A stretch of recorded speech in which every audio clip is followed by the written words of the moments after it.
ناظرین، کیا آپ جانتے ہیں کہ اصحاب کہف کون تھے؟ حضرت عیسیٰ علیہ السلام کے آسمان پر اٹھا لیے جانے کے بعد عیسائیوں کا حال بے حد خراب ہوا۔ لوگ بت پرستی کرنے لگے اور دوسروں کو بھی بت پرستی کرنے پر مجبور کرنے لگے۔ خصوصاً ان کا بادشاہ دقیانوس تو اس قدر ظالم تھا کہ جو شخص بت پرستی سے انکار کرتا تھا اس کو قتل کر دیتا۔ اصحاب کہف شہر افسوس کے شرفاء تھے جو بادشاہ کے معزز درباری بھی تھے، مگر یہ لوگ صحابہ ایمان اور بت پرستی سے انتہائی بیزار تھے۔ دقیانوس کے ظلم و جبر سے پریشان ہو کر یہ لوگ اپنا ایمان بچانے کے لیے اس کے دربار سے بھاگ نکلے اور قریب کے پہاڑ میں ایک غار کے اندر پناہ گزرے اور سو گئے، تو 300 برس سے زیادہ عرصے تک اسی حال میں سوتے رہ گئے۔ دقیانوس نے جب ان لوگوں کو تلاش کرایا اور اس کو معلوم ہوا کہ یہ لوگ غار کے اندر ہے تو وہ بے حد ناراض ہوا اور فرد غیظ و غضب میں یہ حکم دے دیا کہ غار کی ایک سنگین دیوار اٹھا کر بند کرا دیا جائے تاکہ یہ لوگ اس میں رہ کر مر جائیں اور وہی غار ان لوگوں کے لیے قبر بن جائے۔ تو پیارے دوستو، ویڈیو کو ابھی سے لائک کریں کیونکہ اس سے ہماری کافی زیادہ حوصلہ افزائی ہو جاتی ہے۔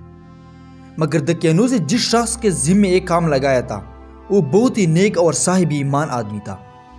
اس نے اصحاب کہف کے نام، ان کی تعداد اور ان کا پورا واقعہ ایک تختے پر لکھ کر تانبے کے صندوق کے اندر رکھ کر دیوار کی بنیاد میں رکھ دیا اور اسی طرح ایک تختی شاہی خزانہ میں بھی محفوظ کرا دی۔ کچھ دنوں کے بعد دقیانوس بادشاہ مر گیا اور سلطنتیں بدلتی رہی، یہاں تک کہ ایک نیک دل اور انصاف پرور بادشاہ جس کا نام بیدروس تھا تخت نشین ہوا، جس نے 68 سال تک بہت شان و شوکت کے ساتھ حکومت کی۔ اس کے دور میں مذہبی فرقہ بندی شروع ہو گئی اور بعض لوگ مرنے کے بعد اٹھنے اور قیامت کا انکار کرنے لگے۔ قوم کا یہ حال دیکھ کر بادشاہ رنج و غم میں ڈوب گیا اور وہ تنہائی میں ایک مکان کے اندر بند ہو کر خداوند قدوس عز و جل کے دربار میں نہایت بے قراری کے ساتھ ظاہری کر کے دعائیں مانگنے لگا کہ یا اللہ عز و جل، کوئی ایسی نشانی ظاہر فرما دے تاکہ لوگوں کو مرنے کے بعد زندہ ہو کر اٹھنے اور قیامت کا یقین ہو جائے۔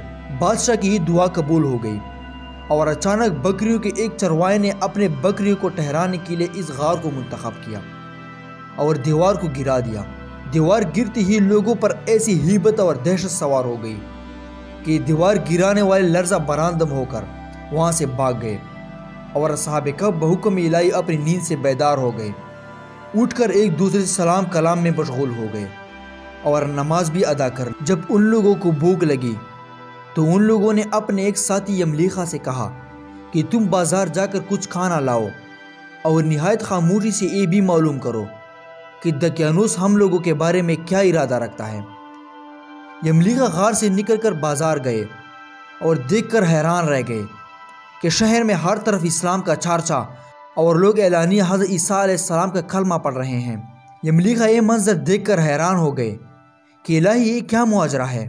اس شہر میں تو ایمان اور اسلام لینا بھی جرم تھا، آج یہ انقلاب کہاں اور کیسے آیا؟ پھر یہ ایک نان بھائی کی دکان پر کھانے لینے گئے اور دقیانوس زمانے کا روپیہ دکاندار کو دیا جس کا چلن بند ہو چکا تھا، بلکہ کوئی اس سکے کا دیکھنے والا بھی باقی نہیں رہ گیا تھا۔ دکاندار کو شبہ ہوا کہ شاید اس شخص کو کوئی پرانا خزانہ مل گیا ہے، چنانچہ دکاندار نے ان کو حکام کے سرپرست کر دیا اور حکام نے ان سے خزانے کے بارے میں پوچھا اور کہا کہ بتاؤ خزانہ کہاں ہے؟ یملیخا نے کہا کہ کوئی خزانہ نہیں ہے، یہ ہمارا روپے ہے۔ حکام نے کہا کہ ہم کس طرح مان لیں گے یہ روپے تمہارا ہے؟ اس سکہ 300 برس پرانا ہے اور برسوں گزر گئے کہ اس سکہ کا چلن بند ہو گیا اور تم ابھی جوان ہو، لہذا صاف صاف بتاؤ کہ عقد حال ہو جائے۔ یہ سن کر یملیخا نے کہا کہ تم لوگ یہ بتاؤ کہ دقیانوس بادشاہ کا کیا حال ہے؟ حکام نے کہا کہ آج روئے زمین پر اس نام کا کوئی بادشاہ نہیں ہے، ہاں سینکڑوں برس گزرے کہ اس نام کا ایک بے ایمان بادشاہ گزرا ہے جو بت پرست تھا۔ یملیخا نے کہا کہ ابھی کل ہی تو ہم لوگ اس کے خوف سے اپنی ایمان اور جان کو بچا کر بھاگے ہیں، میرے ساتھی قریب ہی ایک غار میں موجود ہے، تم لوگ میرے ساتھ چلو، میں تم لوگوں کو ان سے ملوا دوں۔ چنانچہ حکام اور مائدین شہر کثیر تعداد میں اسے غار کے پاس پہنچے۔ اصحاب کہف یملیخا کے انتظار میں تھے۔ جب ان کو واپسی میں دیر ہوئی تو ان لوگوں نے یہ خیال کر لیا کہ شاید یملیخا گرفتار ہو گئے، اور جب غار کے منہ پر بہت سے آدمیوں کا شور سنا تو سمجھ بیٹھے کہ غالباً دقیانوس کی فوج ہماری گرفتاری کے لیے پہنچی۔ تو یہ لوگ نہایت اخلاص کے ساتھ ذکر الہی اور توبہ استغفار میں مشغول ہو گئے۔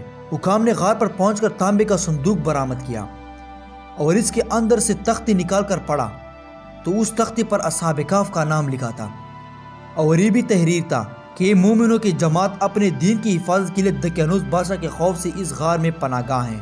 تو دقیانوس نے خبر پا کر ایک دیوار سے ان لوگوں کو غار میں بند کر دیا ہے۔ ہم یہ حال اس لیے لکھتے ہیں کہ جب کبھی بھی یہ غار کھلے تو لوگ اصحاب کہف کے حال پر مطلع ہو جائیں۔ حکام تختے کی عبارت پڑھ کر حیران رہ گئے اور ان لوگوں نے اپنے بادشاہ بیدروس کو اس واقعے کا اطلاع دی۔ فوراً ہی بیدروس بادشاہ اپنے امراء اور معاہدین شہر کو ساتھ لے کر غار کے پاس پہنچے۔ تو اصحاب کہف نے غار سے نکل کر بادشاہ سے معانقہ کیا اور اپنی سرگشت بیان کی۔ بیدروس بادشاہ سجدے میں گر کر خداوند قدوس کا شکریہ ادا کرنے لگا کہ میری دعا قبول ہو گئی، اور اللہ تعالیٰ نے ایسی نشانی ظاہر کر دی جس سے موت کے بعد زندہ ہو کر اٹھنے کا ہر شخص کو یقین ہو گیا۔ اصحاب کہف بادشاہ کو دعائیں دینے لگے، اللہ تعالیٰ تیری بادشاہی کی حفاظت فرمائے، اب ہم تمہیں اللہ کے سپرد کرتے ہیں۔ پھر اصحاب کہف نے السلام علیکم کہا اور غار کے اندر چلے گئے اور سو گئے، اور اسی حالت میں اللہ تعالیٰ نے ان لوگوں کو وفات دی۔